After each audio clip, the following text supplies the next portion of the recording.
Shalom Elohim, haleluya, puji nama Tuhan. Semangat pagi Bapak Ibu Saudara yang dikasihi Tuhan kita, Yesus Kristus. Jumpa lagi bersama saya Pendeta Samuel Mawuntu dalam Renungan Pagi ke 1950 hari. Renungan pagi ini mengudara. Puji Tuhan. Bapak Ibu Saudara yang dikasihi Tuhan, sebelum kita membaca, mendengarkan, dan merenungkan firman Tuhan hari ini, mari kita berdoa. Minta pimpinan Roh Kudus. Kita berdoa. Bapa di surga, berbicaralah kepada kami semua. Pakai firman Tuhan ini untuk menegur kami, menasihati kami, meneguhkan iman percaya kami. Dan pakai firman Tuhan ini untuk memberkati kami semua. Di dalam nama Tuhan Yesus yang adalah firman Allah yang hidup, kami berdoa. Amin. Haleluya. Bapak Ibu Saudara yang dikasihi Tuhan, bersama dengan saya kita akan belajar Alkitab. Dari kitab Kejadian sampai kitab Wahyu. Mari buka Alkitab kita.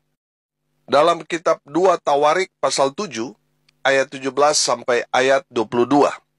2 Tawarik pasal 7, ayat 17 sampai ayat 22. Demikian firman Tuhan.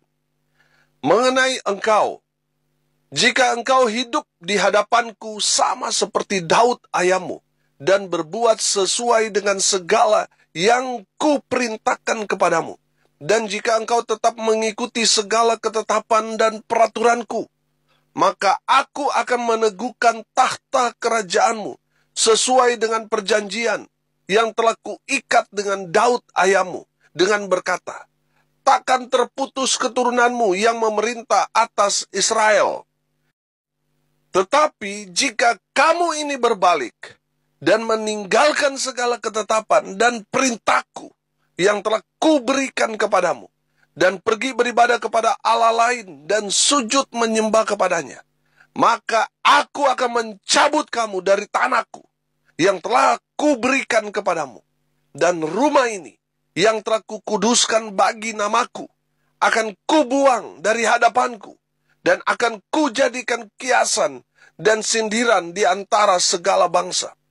Dan setiap orang yang lewat rumah yang amat ditinggikan ini akan tertegun dan berkata, apakah sebabnya Tuhan berbuat yang demikian kepada negeri ini dan kepada rumah ini?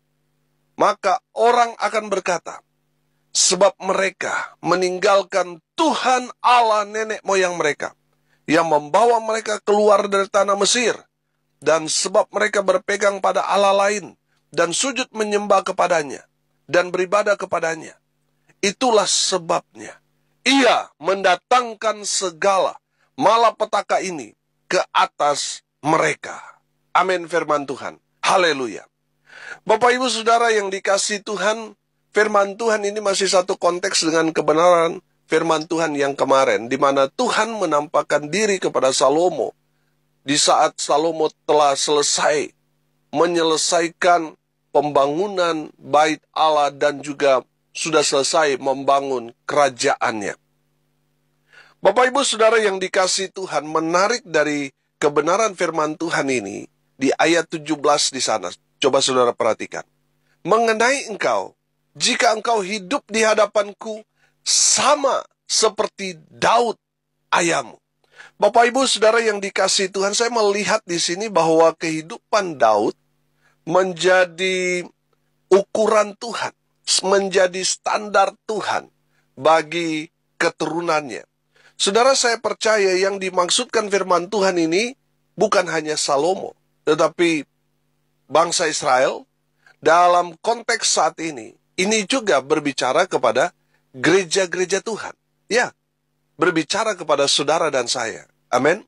Nah, firman Tuhan ini berkata kalau kita hidup sama seperti Daud, maka Tuhan akan, di sini dikatakan Tuhan akan meneguhkan kerajaan Israel. Artinya keturunan dari Daud, Salomo, dan seterusnya akan terus memerintah bangsa Israel. Tetapi kalau mereka berbalik dan meninggalkan Tuhan dan beribadah kepada Allah lain, maka Tuhan akan membuang bangsa Israel dan menghancurkan bait Allah yang telah dikuduskan itu. Bapak Ibu Saudara yang dikasihi Tuhan, mari kita lihat seperti apa Daud hidup sehingga menjadi standar, menjadi ukuran Tuhan bagi keturunannya, dan saya percaya ini juga menjadi ukuran Tuhan buat gereja Tuhan. Amin. Seperti apa Raja Daud hidup? Kita belajar. Yang pertama, perhatikan ayat 17. Sekali lagi saya akan bacakan buat kita sekalian. Mengenai engkau, jika engkau hidup di hadapanku sama seperti Daud ayahmu, dan berbuat sesuai dengan segala yang kuperintahkan kepadamu, dan jika engkau tetap mengikuti segala ketetapan dan peraturanku. Amin. Saudara yang dikasihi Tuhan, yang pertama, Daud hidup taat pada firman Tuhan. Amin. Bapak Ibu Saudara yang dikasihi Tuhan, kita tahu perjalanan Raja Daud, bagaimana dia sangat-sangat taat pada firman Tuhan. Sebelum dia berjalan, sebelum dia mengambil satu keputusan, saudara, dia bertanya dulu kepada Tuhan. Amin. Dia tahu bahwa hidupnya itu tergantung pada firman. Dia mau berjalan atau tidak, itu tergantung pada perintah Tuhan yang harus dia taati. Kalau Daud melanggar perintah Tuhan, maka kehidupannya serta perjalanan bangsa Israel dan juga nyawa dari prajurit-prajuritnya itu tergantung kepada keputusan yang Daud ambil. Nah, kalau dia salah, dia melawan firman Tuhan suruh dia ke kanan, dia berjalan ke kiri, dia tidak taat pada firman Tuhan, itu akan mengakibatkan bukan hanya Daud yang terancam, tetapi yang akan menjadi korban prajurit-prajuritnya. Bahkan lebih besar lagi, yang akan mendapatkan akibat yang sangat-sangat kompleks adalah rakyat Israel.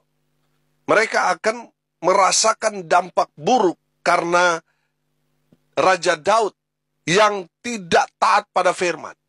Saudara yang dikasihi Tuhan, Daud tahu kalau dia salah mengambil keputusan yang dia ambil bertentangan dengan perintah Tuhan, itu akan menjadi rentetan malapetaka. Makanya Daud memilih taat pada firman Tuhan. Amin. Saudara yang dikasihi Tuhan, kalau kita belajar tentang dosa pertama itu karena ketidaktaatan, berakibatkan fatal, saudara. Nah, Bapak Ibu Saudara yang dikasihi Tuhan, kalau kita tidak taat pada firman Tuhan, yang rugi bukan hanya kita, tetapi keluarga kita, usaha kita, pelayanan kita, bahkan lebih luas lagi, itu akan merusak masa depan kita. Saudara yang dikasihi Tuhan, mari kita mau belajar taat pada firman Tuhan, bukan hanya perkara-perkara yang kita anggap, oh ini baik buat saya, kita mau taat. Tetapi kalau untuk hal-hal memberi perpuluhan, memberi diri untuk dibaptis, untuk melayani dan sebagainya, oh itu tunggu dulu. Itu nanti berikut. Saudara yang dikasihi Tuhan, kalau kita seperti itu, bagaimana kita mau diberkati Tuhan? Kalau kita belajar dari Abraham, Abraham diberkati Tuhan dengan luar biasa. Karena apa? Ketaatan Abraham. Amin. Saudara, dari Daud kita belajar bagaimana Daud dia hidup menurut firman Tuhan, perintah Tuhan. Semua ketetapan dia pelihara. Artinya dia tunduk pada otoritas firman, dia melakukan itu. Firman Tuhan dalam kehidupannya sehari-hari. Makanya tidak heran Daud diberkati Tuhan dengan luar biasa. Amin. Kekuasaannya, wow, besar. Kekayaannya berlimpah-limpah. Anaknya menjadi raja yang hebat. Raja Salomo. Karena apa, saudara? Karena dia taat pada firman. Bapak Ibu Saudara yang dikasihi Tuhan, mari kita mau belajar taat pada firman Tuhan. Apa kata firman, mari kita mau lakukan sebagai gaya hidup kita orang percaya. Amin. Yang kedua, hidup seperti apa Daud, sehingga Daud menjadi standar Tuhan. Yang kedua, Daud itu senang apa? Senang praise and worship. Dia senang memuji, menyembah Tuhan. Kalau kita belajar tentang Daud, ketika Raja Saul dirasuki roh jahat, Daud dipanggil untuk memainkan musik kecapi. Saudara, ketika Daud memainkan alat musik kecapi, dan dia mulai praise and worship, hadirat Tuhan turun. Sehingga kuasa-kuasa lain, saudara, dan yang merasuki Raja Saul itu langsung pergi, saudara. Karena hadirat Tuhan turun ketika Raja Daud praise and worship. Dia memuji dan menyembah Tuhan. Amin. Saudara yang dikasihi Tuhan, kalau saudara mau dalam rumah tangga saudara, kuasa-kuasa lain yang mengintimidasi keluargamu itu pergi dari rumah saudara, adakan praise and worship, memuji menyembah Tuhan di dalam rumahmu. Mungkin ada anggota keluargamu yang diserang oleh kuasa kegelapan. Saudara nggak usah pergi ke dukun.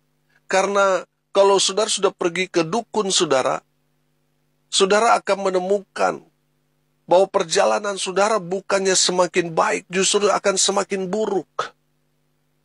Dan orang-orang yang saudara kasih itu akan diambil satu persatu untuk menjadi tumbal. Saudara yang dikasihi Tuhan, ketika ada anggota keluargamu diserang oleh kuasa kegelapan, saudara ambil waktu memuji dan menyembah Tuhan, supaya hadirat Tuhan itu turun. Seperti Daud, dia memuji menyembah Tuhan. Kuasa gelap yang menguasai Raja Saul pada saat itu langsung pergi. Saudara, saya percaya ketika kita memuji menyembah Tuhan, ada kekuatan Allah yang luar biasa yang akan menaungi kita, yang akan melindungi kita. Dan saya percaya saudara, ketika kita mengambil waktu untuk praise and worship, kita akan keluar menjadi orang-orang yang lebih dari pemenang. Amin. Saudara yang dikasihi Tuhan, ambil waktu untuk memuji menyembah Tuhan. Saudara, Daud menyenangkan hati Tuhan. Karena apa? Daud itu senang memuji menyembah Tuhan. Saudara, selalu saya katakan, Tuhan tidak mendengar suaramu yang bagus ketika saudara bernyanyi. Tidak. Karena yang Tuhan lihat itu hati kita. Banyak orang suaranya bagus tetapi bukannya memuji menyembah Tuhan, tetapi apa? Memuji menyembah setan, saudara. Saudara dan saya anak-anak Tuhan, ambil waktu untuk menyenangkan Tuhan dengan menaikkan pujian penyembahan kepada Tuhan. Haleluya. Saudara yang dikasihi Tuhan, coba perhatikan kita ketika kita lagi senang, sedang kita ada dalam tekanan, persoalan, saudara. Ketika kita memuji, kita ada ketenangan, ada kekuatan baru. Amin. Jadi saudara yang dikasihi Tuhan, di saat saudara suka maupun duka, naikkan pujian penyembahan kepada Tuhan. Dan saya percaya saudara, sama seperti Daud. Ketika kita praise and worship, hadirat Tuhan turun. Kalau hadirat Tuhan turun saudara, pasti apa yang kita kerjakan lakukan, pasti diberkati Tuhan. Amin. Haleluya. Yang ketiga saudara, seperti apa Raja Daud hidup sehingga kehidupannya menjadi standar, menjadi ukuran Tuhan bagi generasi selanjutnya. Yang ketiga, Daud tekun beribadah kepada Allah nenek moyang Israel. Allah yang disembah, Abraham, Ishak, dan Yakub. Haleluya. Bapak Ibu Saudara yang dikasihi Tuhan, Daud tekun beribadah kepada Tuhan. Sehingga tidak heran, Daud diberkati Tuhan dengan luar biasa. Kalau bicara tekun itu bicara konsisten. Saudara yang dikasihi Tuhan, kalau saudara beribadah Senin Kemis itu berarti saudara nggak konsisten. konsisten itu berarti saudara terus beribadah dulu, sekarang, bahkan selamanya. Saudara terus beribadah kepada Tuhan, terus melayani Tuhan, itu tekun namanya. Tapi kalau saudara sekarang rajin, bulan depan saudara sudah malas, 2 bulan depan saudara sudah menghilang, itu bukan tekun saudara, tapi malas namanya. Tapi saya percaya pendengar tidak ada seperti itu. Amin. Semuanya orang-orang yang tekun beribadah kepada Allah Israel. Haleluya. Bapak Ibu Saudara yang dikasihi Tuhan, di dalam firman Tuhan di ayat 19 di situ dikatakan, tetapi jika kamu ini berbalik dan meninggalkan segala ketetapan dan perintahku yang telah kuberikan kepadamu, dan pergi beribadah kepada Allah lain, dan sujud menyembah kepadanya, maka aku akan mencabut kamu dari tanahku yang telah kuberikan kepadamu, dan rumah ini yang telah kukuduskan bagi namaku akan kubuang dari hadapanku, dan akan kujadikan kiasan dan sindiran di antara segala bangsa. Saudara yang dikasihi Tuhan, kalau Salomo berbalik dan meninggalkan Tuhan, kalau dia tidak taat pada firman Tuhan, dia tidak tekun beribadah, dia tidak hidup sama seperti Daud yang senang memuji menyembah Tuhan, maka Tuhan akan mencabut. Kalau saudara perhatikan di dalam ayat 20 di sana, kalau kita baca di dalam versi firman Allah yang hidup, di sana dikatakan begini, maka aku akan membuang umat Israel dari negeri yang telah kuberikan kepada mereka. Dan aku juga akan menghancurkan bait Allah ini. Meskipun aku telah menguduskannya bagi namaku sendiri, maka aku akan menjadikannya suatu cemoohan dan sindiran bagi bangsa-bangsa lain. Saudara yang dikasihi Tuhan, bukankah ini terbukti? Makanya kalau saudara lihat, di Israel itu ada tembok harapan. Hanya itu yang tersisa dari bait Allah. Saudara, hanya tembok itu. Selain daripada itu, bentuk fisik bangunan bait Allah sudah runtuh. Karena apa? Bangsa Israel meninggalkan Tuhan. Mereka tidak beribadah kepada Tuhan. Mereka malah membangun patung dan menyembah Dia. Itu kan perbuatan yang menyakiti hati Tuhan. Nah, firman Tuhan dikatakan, kalau mereka berbalik meninggalkan Tuhan, tidak beribadah kepada Tuhan, maka Tuhan akan membuang mereka. Dan betul, saudara lihat perjalanan bangsa Israel, sejarah mereka. Mereka dibuang ke Babel. Mereka tercerai-berai di tahun 70. Bagaimana penganiayaan hebat terhadap orang-orang Yahudi. Dan mereka harus keluar dari tanah yang mereka miliki, yang sudah mereka duduki sekarang. Kalau saudara belajar, Palestina itu kan sebenarnya mereka pendatang di tanah itu. Karena tahun 70 orang-orang Yahudi diusir dari tanah mereka. Dan nanti tahun 1945 atau 46 baru mereka kembali, saudara. Hampir 2000 tahun mereka tercerai-berai, baru mereka balik. Mereka kembali sudah ada orang Arab di sana. Padahal itu adalah tanah yang Tuhan berikan kepada bangsa Israel. Akte tanahnya ada di Alkitab, di kitab Yosua. Saudara yang dikasihi Tuhan, karena sudah ditinggalkan ribuan tahun lamanya, jadi orang-orang Arab di sana sudah beranak pinak ribuan tahun, sudah 1000 tahun lebih, hampir 2000 tahun. Jadi mereka sudah punya sejarah sendiri. Karena sudah beranak pinak, tiba-tiba bangsa Israel pulang dari semua orang-orang Israel yang tersebar karena penganiayaan. Karena di mana mereka ada, mereka teraniaya, mereka dibunuh, mereka dikucilkan, sehingga mereka berkomunikasi untuk kembali ke tanah yang Tuhan sudah berikan kepada mereka. Ketika mereka kembali, orang-orang Arab di sana yang sudah tinggal, mereka masuk, terjadilah perang. Saudara yang dikasihi Tuhan, nanti di lain waktu kita bahas tentang sejarah Israel. Nah, kira-kira seperti itu, saudara. Semua tergenapi. Karena apa? karena mereka meninggalkan Tuhan dan beribadah kepada Allah lain, dan Tuhan membuang mereka. Terjadi, saudara.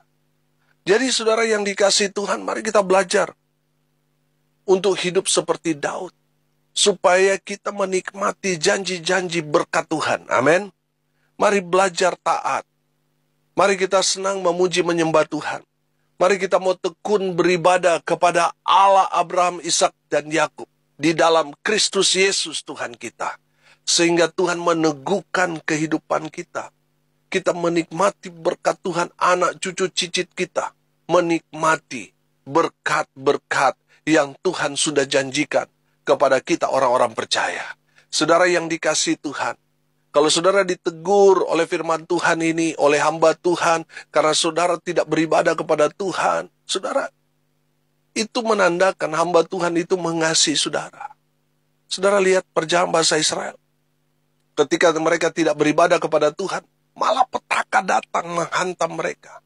Jadi kalau saudara ditegur karena saudara tidak pergi beribadah, tidak pergi ke gereja, saudara bertobat. Jangan melawan. Karena di saat saudara marah melawan orang yang menegur saudara karena saudara tidak beribadah kepada Tuhan, saudara akan tertimpa malapetaka.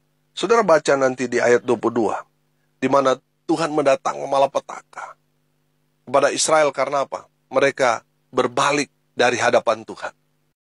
Mereka tidak beribadah kepada Tuhan, sehingga Tuhan mendatangkan malapetaka. Tuhan menghancurkan bait Allah dan membuang umat Tuhan.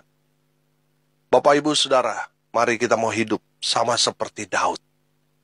Daud taat pada firman Tuhan, senang memuji menyembah Tuhan, dan tekun beribadah.